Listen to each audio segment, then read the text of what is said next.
Netcasts you love. From people you trust. This is Twit. Bandwidth for Dr. Kiki's Science Hour is provided by Cachefly at CACHEFLY.com.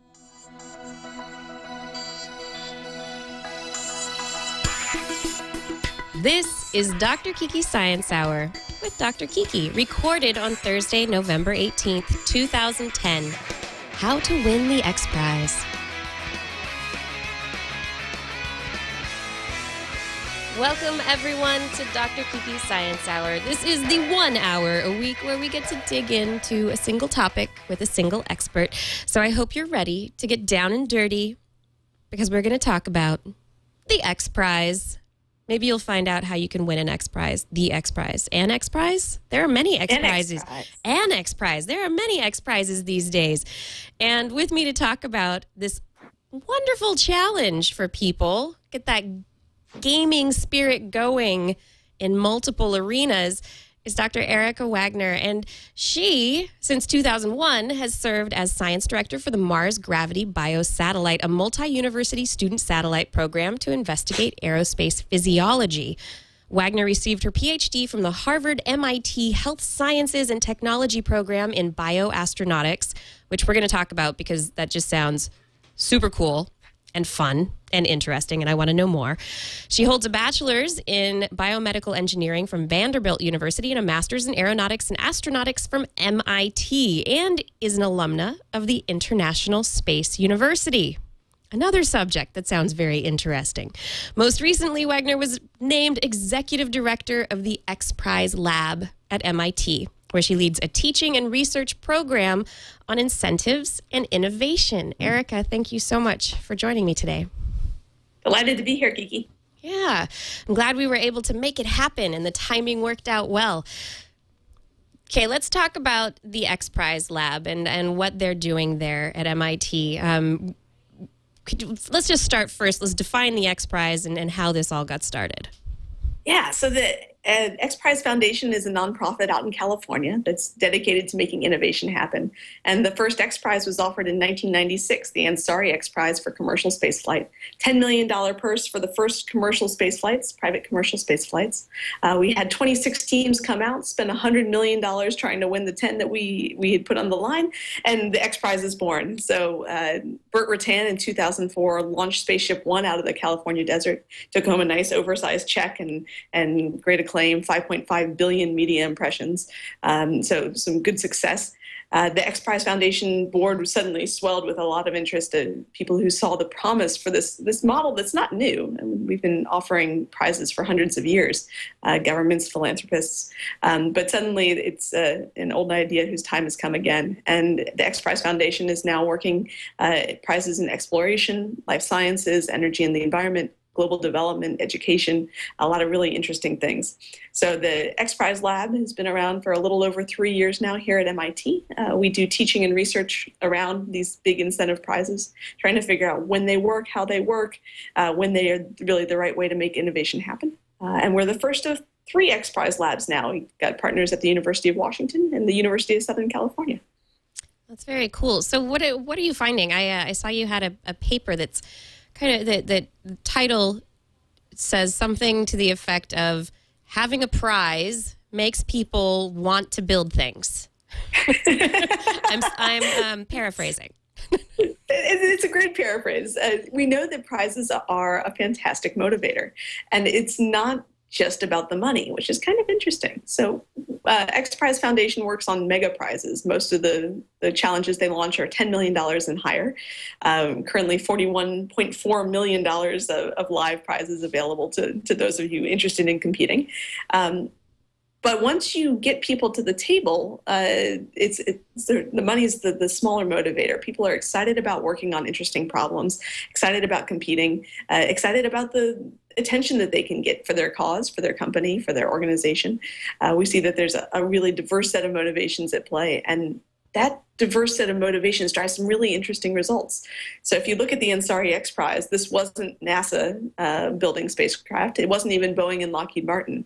It was 26 companies from 7 different countries around the world, little garage innovators and small interests that were taking a really different approach. So when you're a company or a philanthropist looking for innovation, prizes are a way of getting a really different set of answers than you could with grants and contracts. So with the X Prize, you think we're really going to be getting a diversity of ideas and really, I guess, doing more than scratching the surface of where these different arenas of research could possibly go? Yeah, it's really about that diversity, not only of ideas, but of kinds of participants, of technology approaches. We just handed out a few weeks ago the Progressive Automotive X Prize, sponsored by Progressive Insurance, $10 million for cars getting 100 miles to the gallon or its energy equivalent. And we saw that 120 organizations came to the table initially. We had 53 cars that made it through the initial rounds of competition. And our finals, we had 9 cars that were out there showing us 100 miles per gallon and low emission standards. So really interesting set of technologies. It was surprising to me that the winner actually was an internal combustion engine. So we never would have been able to predict that. And had we gone out to the marketplace looking for high efficiency cars, we probably would have gone looking for an electric vehicle. But Edison 2, the team that took home our top prize, brought 102 miles to the gallon in a standard internal combustion engine. So really exciting stuff. How was that measured? Is there because electric, you're not running on the same calculation of miles per gallon as the gas. So how did you actually take these different designs and compare them and say, okay, this one's 102 miles per gallon, this one's 100, but we've got a gas engine over here, an electric and a hybrid, and, put all these diverse things together to go, you are the winner? So it's actually one of the things that X Prizes do well is setting new metrics. And that definition of a new metric can often be one of the driving factors that allows new ideas to come to the forefront. So in the case of the Progressive Auto X Prize, there was a miles per gallon equivalent, or MPGE. And that's actually one of the new standards in the industry for thinking about how do you compare electric versus hybrid versus combustion engines. And it has to do with the energy embodied in a gallon of fuel and that equivalency to the outlet on your wall if you're plugging in an electric or a hybrid electric. All right. Looking at other technologies, I know that with the automotive technology, people are really looking to see where it's going to go. I mean, the automotive industry is kind of fighting the government. Obama wants us to go to 35 miles per gallon for new cars. God forbid.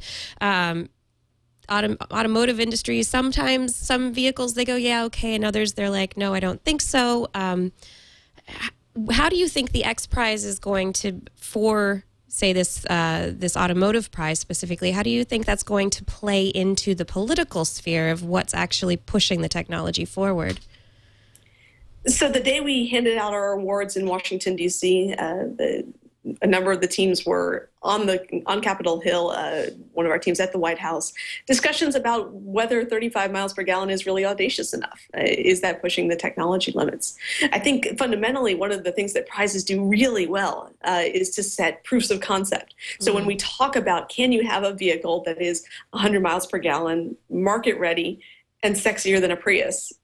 Suddenly we have cars on the road that are doing that, and we have cars on a racetrack that are doing really exciting things, and not just one, but a dozen of them. So I think that proof of concept allows the policy sphere to really move forward in a more rigorous debate, not saying, can this happen, but when will it happen? Right.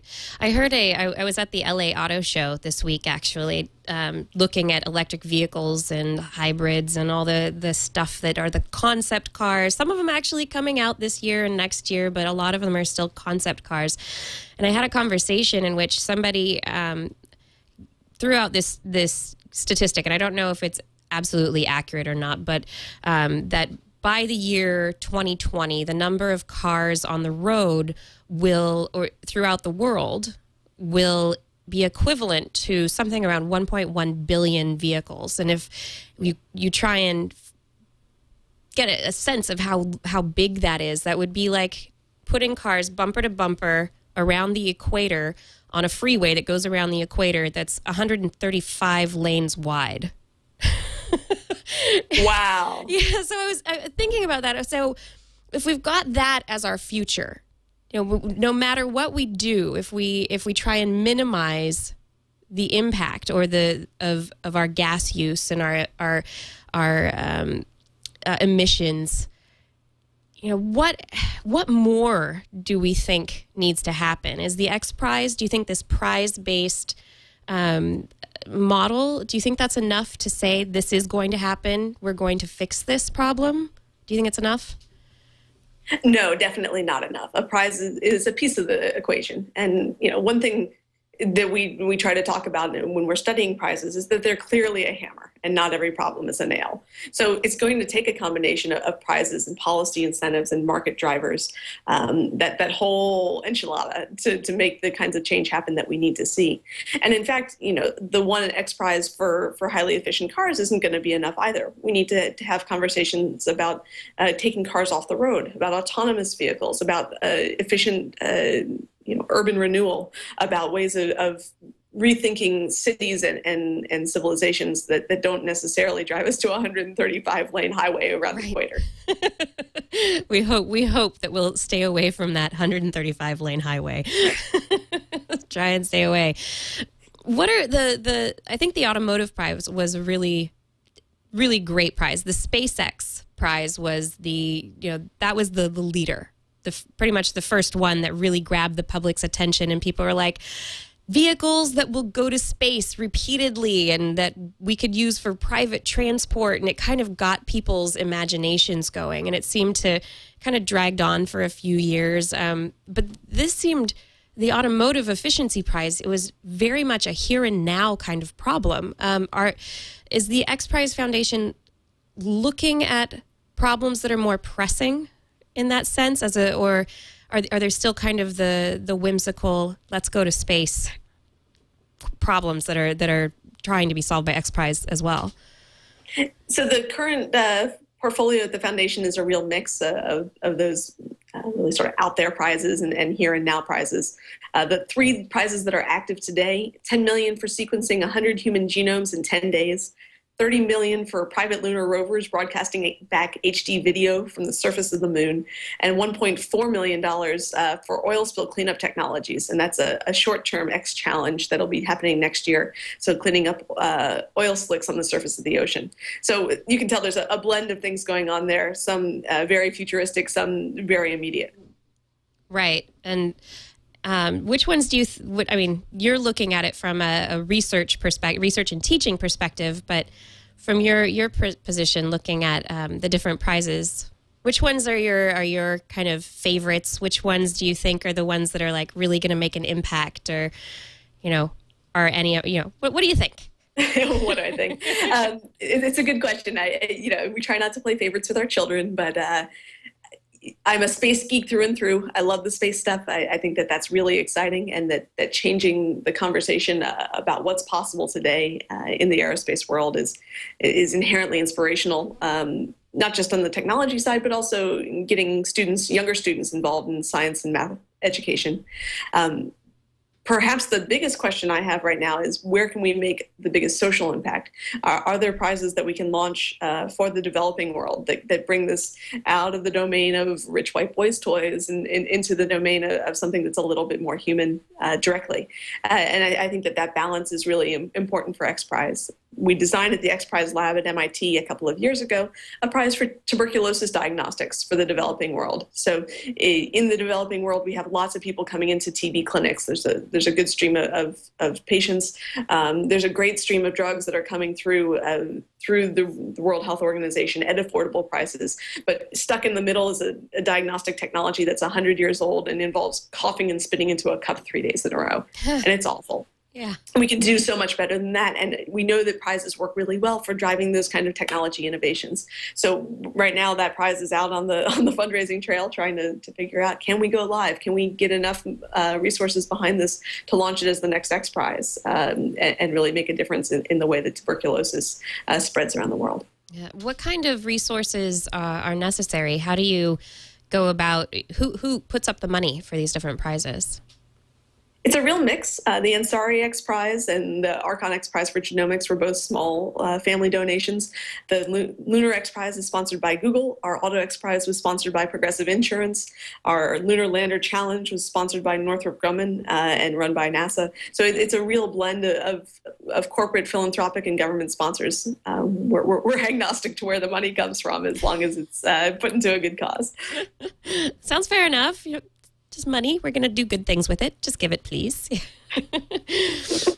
For the space prize, there's the lunar prize that's coming up, but I mentioned earlier also the SpaceX prize.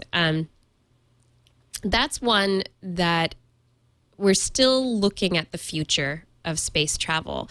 With Obama coming into office, there's been a lot of discussion about what's going to happen to NASA and the space industry. Are we going to privatize? Are we going to stay public? What are the vehicles that are the launch vehicles? What are we going to be going to space in the next 10, 15, 20 years? How has the SpaceX prize fed into that conversation? So the Ansari X Prize was really focused on personal spaceflight. It's about you and me being able to go walk down to our nearest spaceport, buy a ticket, and go take a trip up and see the Earth from space. So coming out of that prize, Spaceship One, which flew in 2004, the designs to that vehicle were bought by Richard Branson over at the Virgin Group, and he started Virgin Galactic. And we now have a bona fide space line, actually multiple space lines coming on board, but Virgin Galactic, sort of the industry leader. Over 100 people have already paid $200,000 a ticket for their seats. Spaceship Two, which is the commercialized version of the X Prize vehicle, is in flight tests right now. It was flying out in the New Mexico desert a couple of weeks ago from Spaceport America, and we're getting ready to see probably in the next year people taking joyrides and that really interesting opportunity. Also, some really great chances for research and education missions to come on board those vehicles at a fraction of the cost of what it costs to fly something on Space Shuttle, which I think will drive some really interesting opportunities, both from a business perspective, companies being able to use that as a revenue stream, but also a great way for people to really reach out and be engaged and touch space as part of what they're doing in their research and education. So that's on the personal side. In the sort of NASA domain, we're also seeing commercial spaceflight entering the equation. And this is companies like SpaceX out in California and Orbital down in Virginia. These groups are doing private space rockets, talking about commercial resupply of space station, both for cargo and for crew. Really interesting opportunities to change the way that we've been operating with NASA driving the space shuttle back and forth as the only ride in town unless you want to go internationally.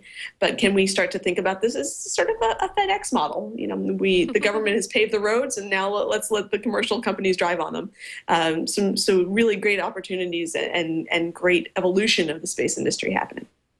Do you think it's promising that the evolution of the space industry into the more the private sector?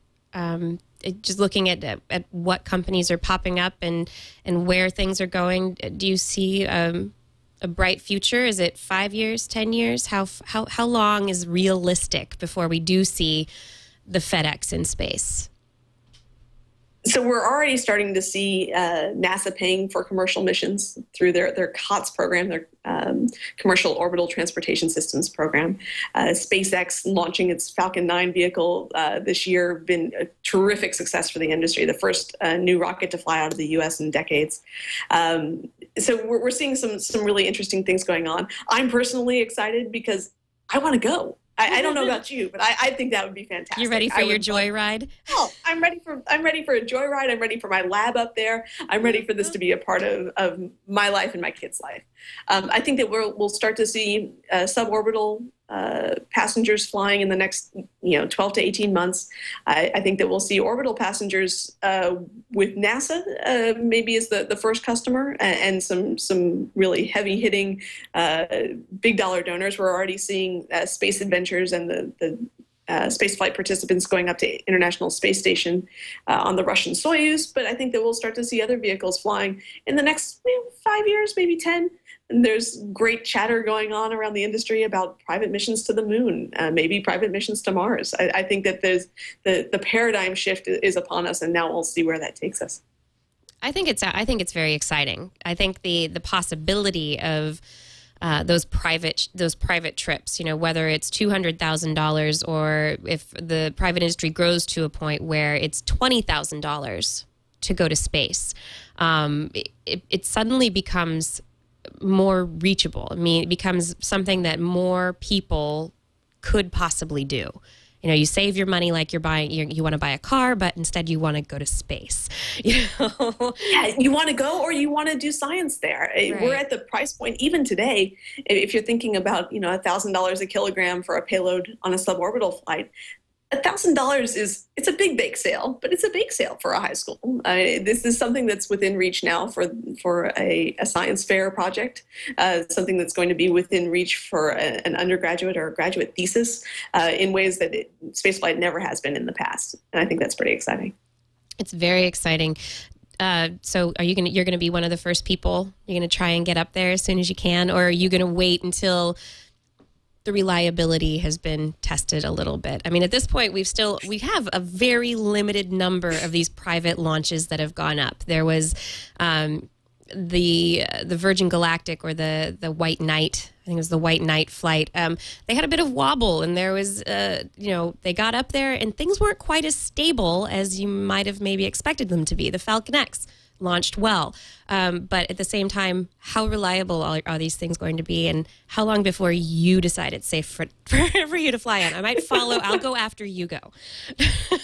I'll take you up on that. So I think there's an interesting dynamic at play with the commercial industry, in that they won't put people on board until it's safe. They don't have to take risks on their bottom line in the same way that the military or a government contract might have done in the past. So in order for SpaceX to succeed, or for Virgin Galactic to be viable, they've got to be darn certain that they're going to be launching safely. And I'll put my money where their bottom line is, because I think it's in their best interest to keep me safe. So I'm not going to be a test pilot. I don't need to be up there pushing the first flight. But as soon as they're ready to carry commercial passengers, yeah, sign me up. Sign you up. For the moon research and the Lunar X Prize, can you tell me a little bit about the HD streaming video from the surface of the moon and what the goal is there? Sure. So there's the Ansari X Prize, the original commercial spaceflight prize. It was really clear that when that succeeded, that there would be an industry that followed, that you could envision buying your own ticket and becoming part of the personal spaceflight revolution. Going to the moon isn't quite as clear, but there's some really interesting dynamics. You can, first of all, envision services. So these companies become, in a much more FedEx-y sense, the FedEx of space. So when NASA needs to have payloads delivered to the surface of the moon, or needs data back about things that are going on the moon, they can think about commercial contractors rather than doing this as a government program.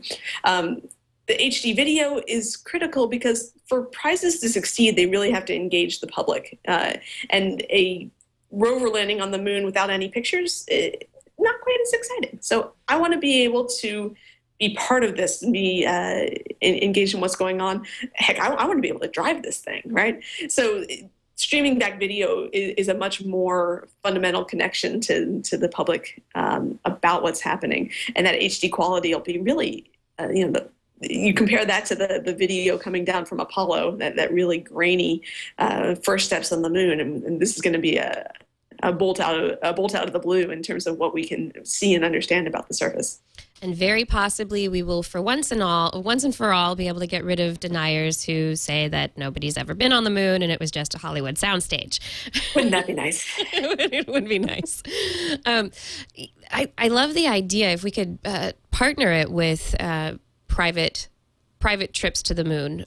You get science trips that maybe for $1,000 you can get a payload that goes up to the moon, and a class, high school class, could have a science project with their video on the moon streaming back to their classroom. Is that part of the thinking here?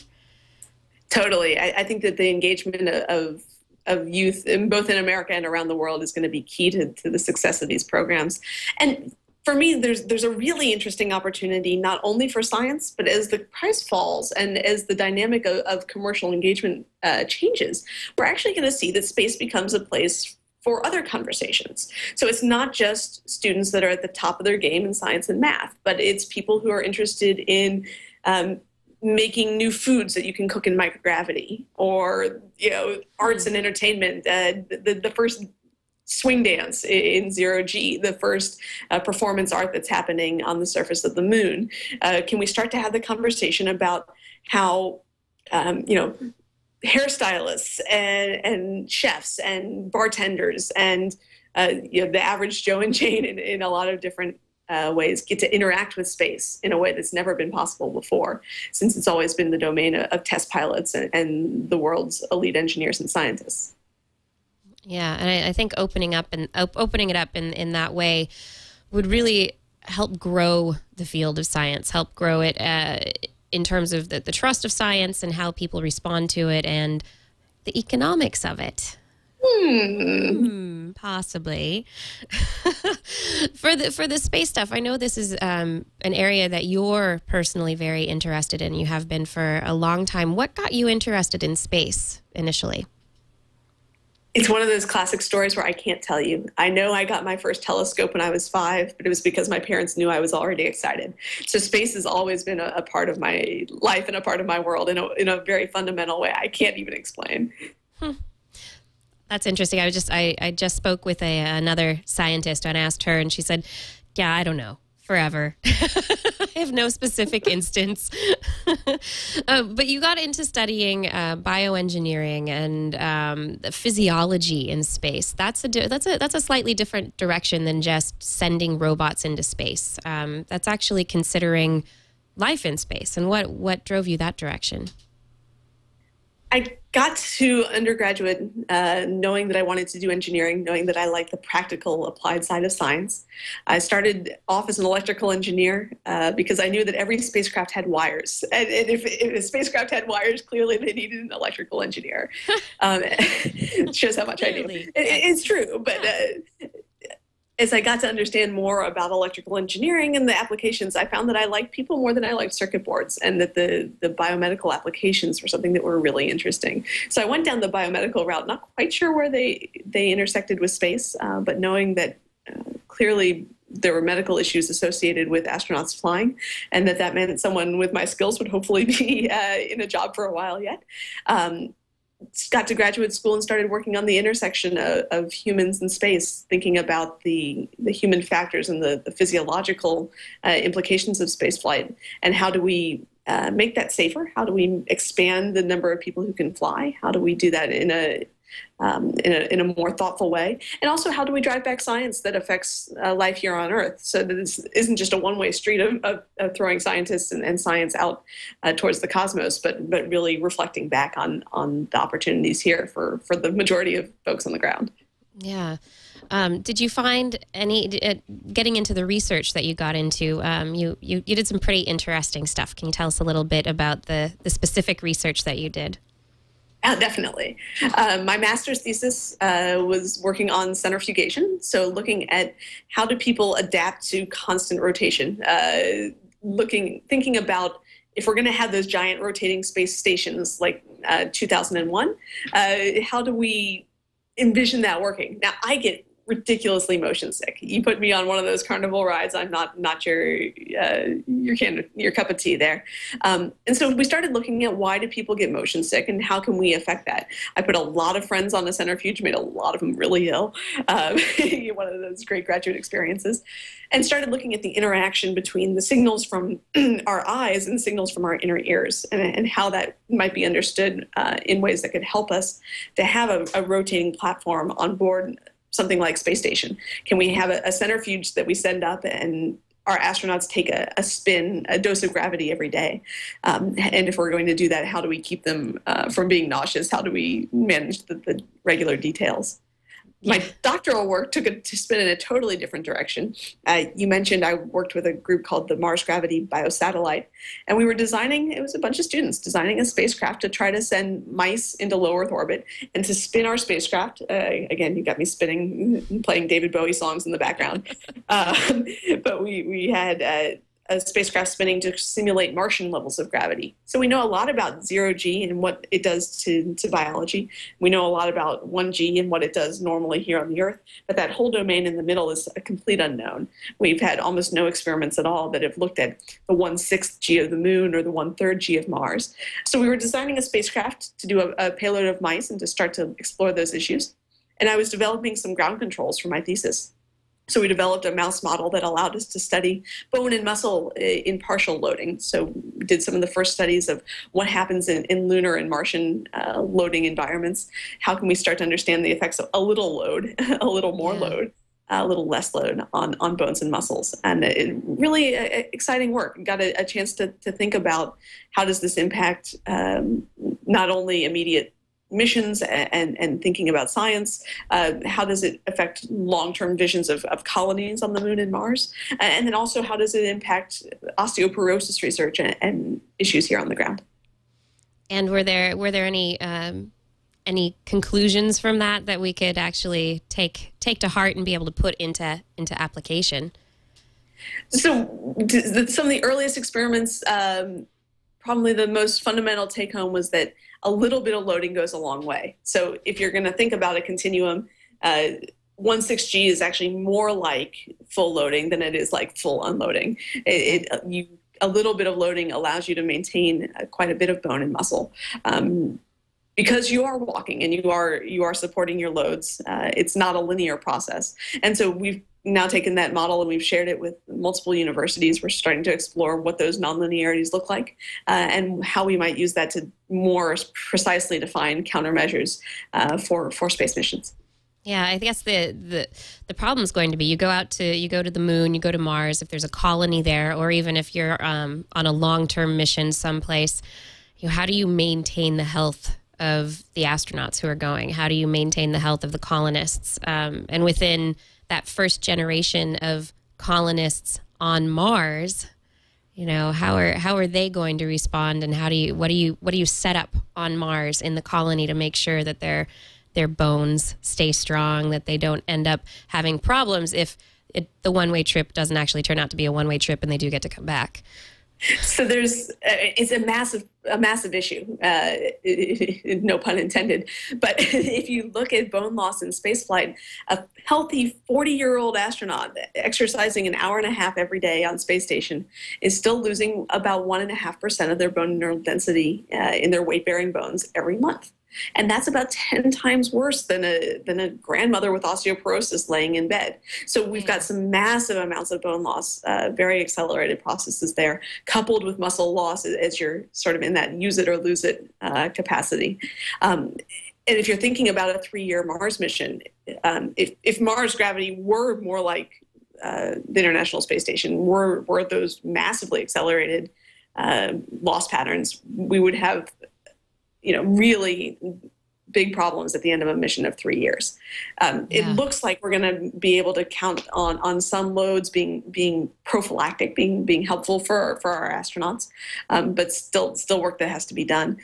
Because ultimately, most of our space travelers do want to come home. And if you're going to come back into Earth's gravity, that's really where the problems begin. And it's not when you're out floating around in space that it matters so much that you have weakened bones and muscles. But as soon as you land back on the ground, then the challenges really begin. Yeah. Do you know anything about how long it takes to regain bone strength after a prolonged space flight? Is there difficulty in regaining that strength? So astronauts and cosmonauts have a pretty rigorous physical therapy program when they get back on the ground. Typically, we see that on average, it takes a little bit more than the duration of your flight to gain that bone and muscle back, or the bone in particular. So if you're out there for a year, it'll take a little over a year to get back the majority of your bone. Some people don't ever get it all back. Some folks are still at bone values below where they started. There's a very tight network of connections within the bone structure, and as those thin, as you're losing bone, those connections are thinning. You can sort of think of it like a sponge, and all the little trabeculae, all the little connections inside are getting thinner and thinner. As long as they still stay connected, the current view is that you can build that bone back when you get back on the ground and reapply loads. But as soon as those connections start to break apart, it becomes much harder to do rehab, much harder to rebuild the broken struts within that microscopic structure than to repair thinning struts. I think that's just fascinating. I'm just sitting here thinking about the implications of what this means for our physiology, and why would the body reabsorb the chemical, the calcium, the building blocks of the bone? Why would the muscles become weakened? I mean, how long would it take before you would become a blob in your spacesuit, with no bone? And would that be okay in space if you were able to get the nutrients that you need? There's no gravity in space, so why do you need the bone? So we do need bones, right? Bones aren't just there to look cool on X-rays, but we use them as lever arms and as structure to help us move around. The astronauts are loading their bones all the time in different ways. Every time they push off the side of their space station or go digging rocks and soil on the surface of the moon, we're going to see loads happening. Yeah. So I don't think we'll ever become the amorphous, Jello tanks. But that said, where is the optimal point? And one of the best models that we actually have here on the ground for thinking about that is looking at patients with spinal cord injuries. So if you look at folks with spinal cord injury, their patterns of bone loss actually they're very steep for quite a while, and after about 2 years, they level off at a new homeostasis, a new balance. So we think that that's probably likely in our astronauts in flight. We've never flown anyone for longer than about a year, so we don't know for sure. But that's our best guess in the field. Well, it's good to have a best guess. You get the models worked out, and then hopefully you can extrapolate in a meaningful way. Right? From the research from your PhD and this area of really interesting research, you've moved into, I guess it's a completely different area of research with the X Prize Lab. How has it been taking that step? It's been really interesting. So the one thing that's been consistent for me is that I've always worked at the intersection of disciplines. So biomedical engineering, bringing together clinical science with engineering rigor and modeling. Thinking in aerospace is a very interdisciplinary field, working with mechanical engineers, electrical engineers, the human side of systems, the software side. So that kind of interdisciplinary activity stays the same for me in this job.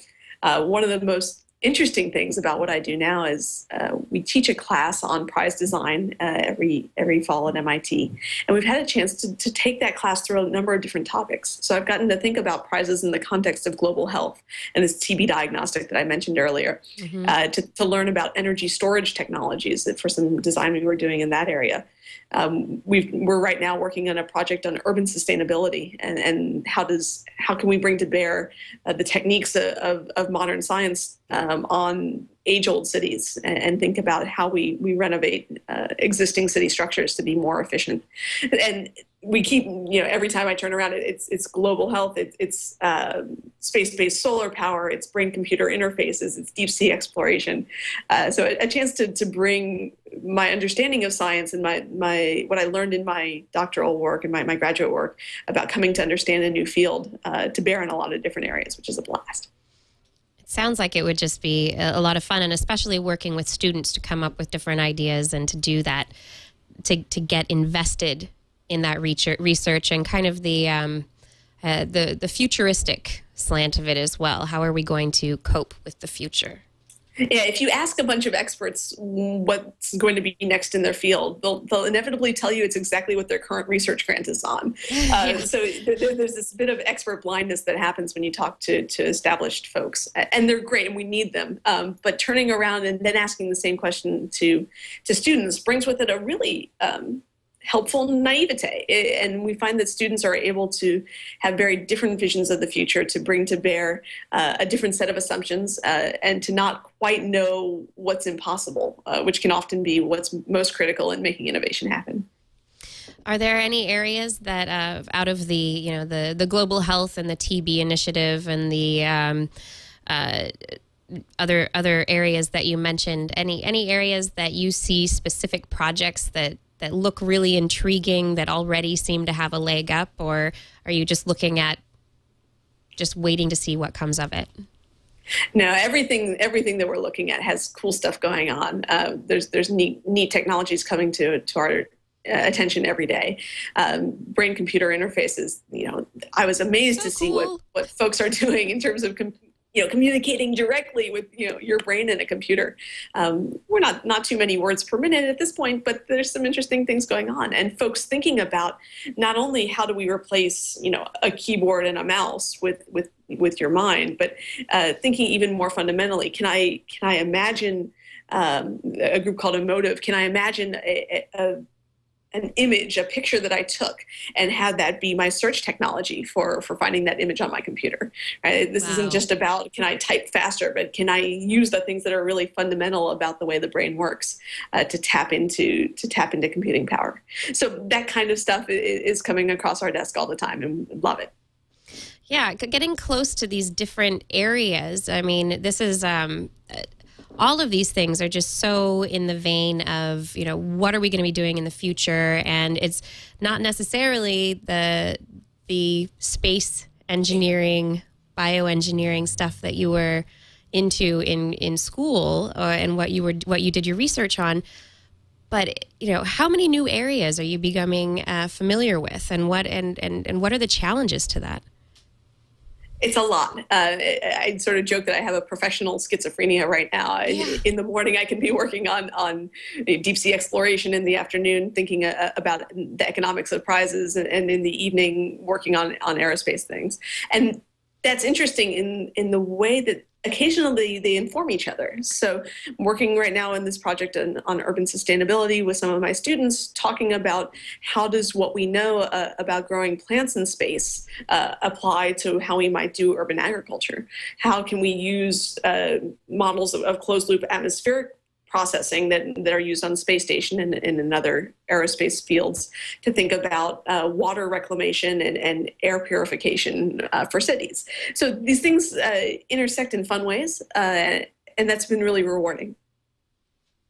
It just sounds so exciting.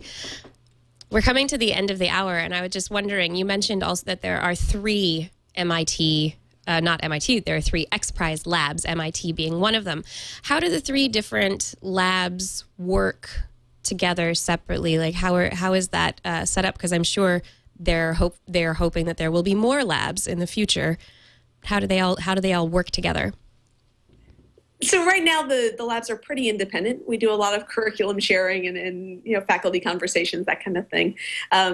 MIT's lab is a joint program between the School of Engineering and the School of Management. The program at the University of Washington is based out of the Evans School of Policy, so taking more of a policy tool angle on all of this.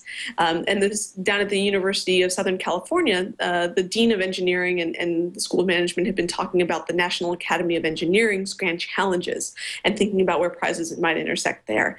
So we're starting to look with the X Prize Foundation about how these labs work together, how they interact. Haven't quite nailed that down. But one of the exciting things is we've started some great conversations with the Indian Institutes of Technology, the IITs, in Delhi and in Bombay, thinking about, can we start to expand this as an international vision and an international partnership? And then China. You can't forget China. You can't forget China. You can't forget Korea. You can't forget Singapore. Fundamentally, it's a really exciting educational opportunity because we're not asking students to solve the problem. We're asking them to learn how to ask good questions. And that's a skill that's going to translate across a changing world in ways that, traditional solver-based skills may not. Yeah. I'm thinking about different areas of the world that have different, different concerns. The third world countries, the up and coming they're like edge countries at this point, like China and India. They're just on the brink of no longer being third world nations, but they still kind of are. They're developing, and they've got different concerns about environmental issues, clean water, or, of course, they want to go to space and get their space programs going. Are you having any conversations while you're looking at the, especially specifically with talking with the Indian institutions that seem to be, nationally focused, or do the conversations and the directions that they go, are they have a more global emphasis? There's a little bit of both. So our work with the Indian government talking about clean cook stove technologies. How do you design and deploy cook stoves that don't pollute the atmosphere, that don't cause health problems for millions of people across India and across the developing world? So there's definitely some specificity there, but people are also interested about, how do we put our nation on the map? How do we get our innovators engaged in the biggest challenges of our time? Because that's where the excitement is, that's where the opportunity is, and that's where the vision really is. So we see both kinds of conversations, and I think that there's both opportunities there. Cool. Do you have anything more, any visions for the future you're kind of on the brink of a lot of futuristic technologies and areas? Is there anything that you see and you're just like, this is the way things should go? Prognostications? Ooh, prognostications. That's tough. That is tough. We see so many exciting things.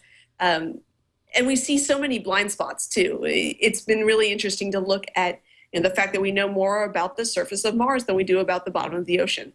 That seems like an area that's really ripe for opportunity. To see that with the emergence of personal spaceflight, we're going to have a lot more people engaged in thinking about how this intersects with their lives. How can we use that to drive science and math education, to drive engagement of kids in science? Every time I turn around, there's something new. I'm not much of a prognosticator per se, but I can tell you there's exciting things coming, and I want to be part of them. And you already are. It's fantastic. It's great. Great. Thank you so much, Erika. I really appreciate this conversation this evening. I'm glad we got a chance to get you on the show, and I hope maybe we'll get you back at some point in the future, because there's probably a lot more we could dig into. We've probably barely scratched the surface here. Anybody? Oh, go ahead. No, I love it. Let's keep chatting. Okay, excellent.